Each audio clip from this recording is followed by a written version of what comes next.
Hello everyone, welcome back to my channel. I'm Billy with Crafting Cake with Billy. So happy you're here today, guys. Today I thought I would hop in with a tutorial. I have been making some junk journals and I will link some of those below if you have not seen them. But I need some different things to go in my junk journal, so I thought I would make some ephemera. And so I thought we could just get a little bit messy today and make some ephemera. So this may be a two-part video, but we'll see how it goes. Okay, so I wanted to start off with a 12 by 12 piece of paper. And I don't know about you guys, but I always have a hard time cutting my 12 by 12s or messing up my images on my 12 by 12s. I just have to hold my breath and keep going. I have this thing with paper. I don't know. So I've started off with a 12 by 12 sheet of paper. And I know you guys have scraps laying around. We all do. So all I'm going to do is just start pulling out some scraps. I have a bag here with just scraps. And I'm just gonna start pulling out scraps. Just doesn't matter what size, doesn't matter what shape, doesn't really matter what color. But if you want to go for like a certain color scheme, you can do that. Just tear some. I'm just gonna pull out whatever I can find. And I like to use some scraps that have words on them, even music notes, things like that. I think it adds a nice touch. I like that wood grain look, the vintage look. I'll pull some of that out. Just something that has some different texture and some added interest. And that's what you're gonna use for this particular project. Right now I am just thumbing through some papers here, and hopefully this will be a painless process. Okay, I got a few more in case I need them, but you can take like a few of them that may need some ink, and you can ink them. Now you don't have to ink all of them. You can just pick and choose a few pieces. And I'm using the Distress Oxide Vintage Photo. If you guys hear my 3-year-old, she is in the room with me, so you might hear her. Now, this piece here is a little bit too perfect for me, so I'm gonna tear it. I'm gonna tear it. And then even this one. Now, you don't have to ink all of them, but I do think it adds some special dimension. So I'm just adding some ink to these pieces. And I learned a little trick here because I was using the regular craft glue, and I always noticed that it kind of makes your papers curl up. So the Fabri-Tac works amazingly, and you don't have that problem with your paper kind of wrinkling up. You know how it does. So I'm gonna put some glue on here. I'm just showing you the process, and then I'm gonna skip right over to show you the end result so we can get through this project a little bit more quickly. And as you can see, I'm just adding different papers, and they don't have to be straight. This is your project, so you do what you like. That's what makes it fun. You don't have rules, you do what you like.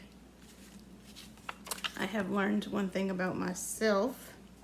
I love to craft, but I am not an on-demand crafter. So if someone asks me, can you make me such and such? I am not. It, for some reason, I just have a hard time doing what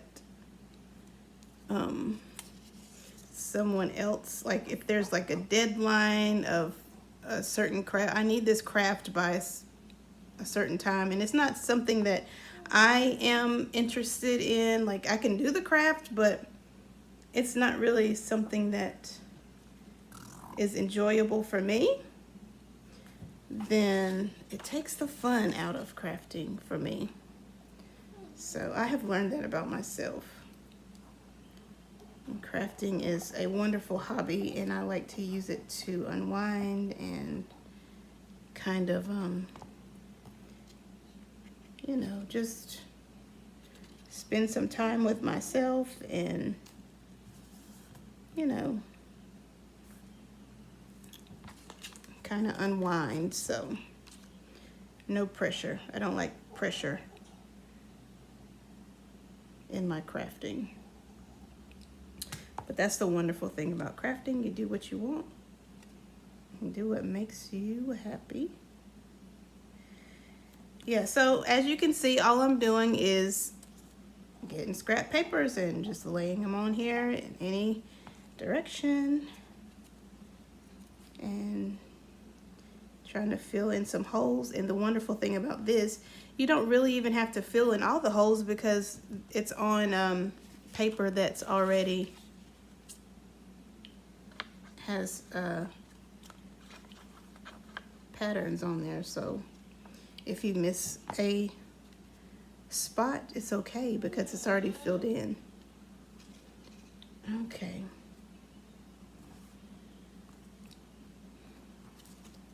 All right. I guess you get the gist of this. I'm gonna glue a couple more pieces down and then I'll show you the end process, because there are several more steps in doing this. Now, you can make tags, you can make different ephemera, you can make all sorts of things out of this project. The biggest part is actually getting all of the papers glued down. And see, this piece right here is just a piece of coffee dye paper. All right. I'm steady gluing, steady talking. I hope everyone out there is doing well today. It's been a while since I have made an actual tutorial, and I'm excited about it. I kind of miss just chatting, and I appreciate all the support, guys.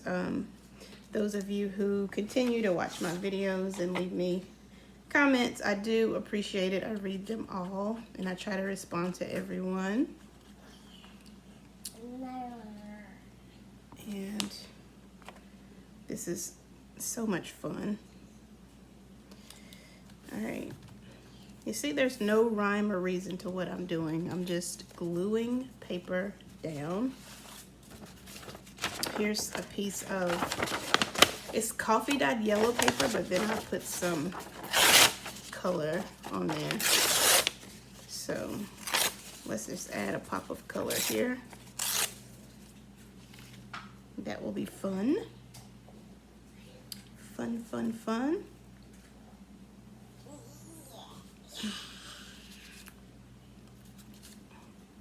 So my 3-year-old is over there entertaining herself. She is, what are you doing, Kendall? What? She's playing cards, I believe. Okay, I'm gonna glue this down.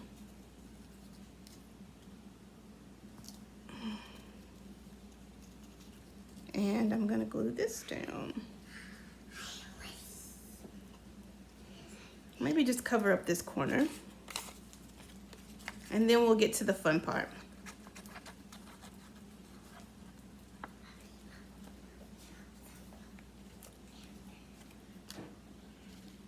Okay.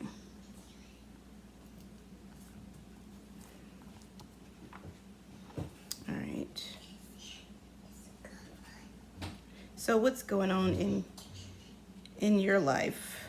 Are you guys out there getting ready for fall and the hay rides and the pumpkin patch and all of that? And those of you who have grandchildren, I'm sure planning those sorts of things with your grandkids and your kids is a lot of fun.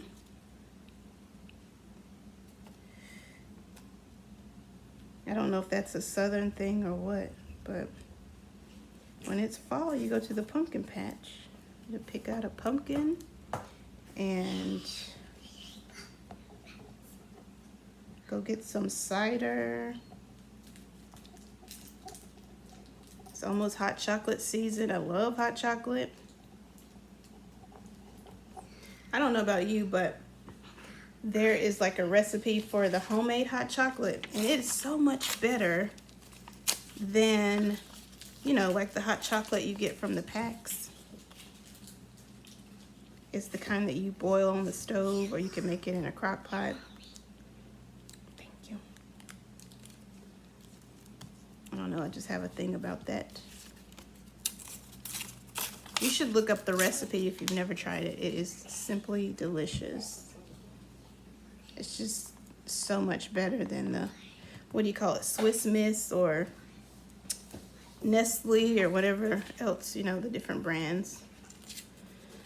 Okay, so we have gotten through the first part. And now we're just gonna simply add color and texture. This is the fun part. Let me move this. Okay, so I have here some alcohol ink. I have some regular ink. You can use whatever you have because you're just making different colors all over your, and after it dries, you can use some stamps. But right now, I'm just gonna take my alcohol, my ink pad, and just move it around on. You're just trying to create a little bit of grunge and color. I have a couple pieces that are trying to come up, but I'm gonna go back over that just to give it some age, right? All right, I like that look. I really like that look. Okay. Now, I'm thinking, I found these little paint sprays from the Dollar Tree before everything went up. But I'm gonna add some of that, a little splash of yellow. What's this one?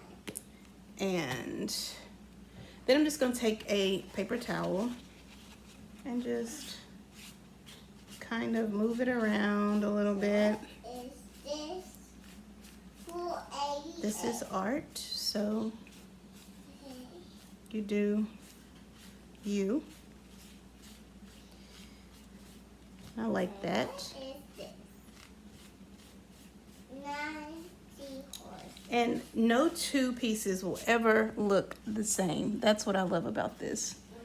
And look how grungy this is. And then I'm gonna take some alcohol ink. This is burnt sienna. And I'm just gonna drop some burnt sienna all over here.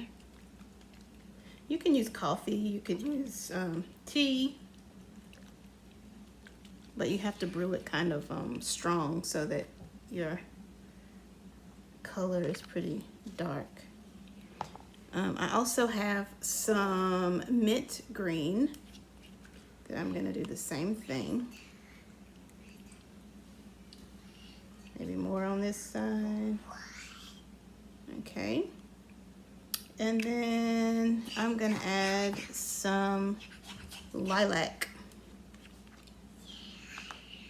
And I'm just gonna drop some lilac. Okay. Huh.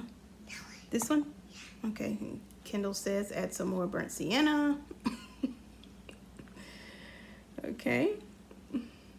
And after this dries, you can add stamps or whatever you want to add. I'm going to take a sponge brush and just kind of go around here. Let's see. Maybe do this a little bit. Kind of blot here. Yeah, but after this dries, then you can add like different stamps and stuff like that. So I'm gonna set this to the side to dry, and then I'm gonna show you the ones that I've already made. So this was one, and you guys know I like to make, oh, I even added some washi tape. But you guys know that I like to make the shabby chic journals. So I wanted to put a lot of pink in these so that when I start to cut them and start placing them into my journals, then they will kind of match. So these are the two that I made yesterday. And then when I come back, we will actually add some stuff to this to make our tags and our different ephemera. So I hope this was a fun craft for you. And guys, thank you so much for watching this tutorial. I will see you next time. If you are not yet a subscriber to my channel, please just take a moment to do so. I would appreciate that. And I'll see you guys next time. All right, bye-bye.